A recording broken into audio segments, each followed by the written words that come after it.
আসসালামু আলাইকুম। খান মেথডের পক্ষ থেকে সকল শিক্ষার্থীকে জানাচ্ছি সুস্বাগতম। তোমাদেরকে আজকে আমি ফাংশনের একটা ম্যাথ দেখাবো। ধরো তোমাকে fx ইকুয়াল দেওয়া আছে x³ plus 3x square plus 2x plus 5।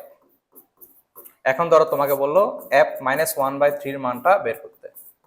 তো আমরা সাধারণত যেটা করি, এরকম যদি -1/3 থাকে আমরা এখানে x এর মান -1/3 বারবার বসাতে হয়।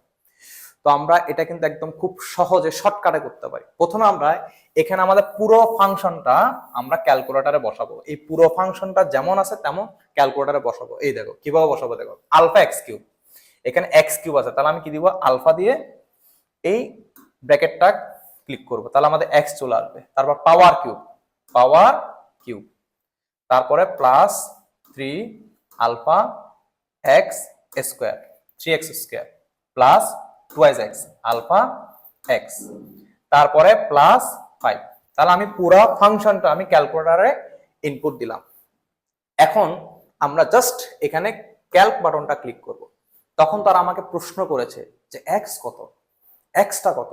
দেখো তো x এর মানটা কত, -1/3। তাহলে আমরা জাস্ট এখানে লিখবো -1/3 দিয়ে এখন জাস্ট সমান চিহ্ন দিব।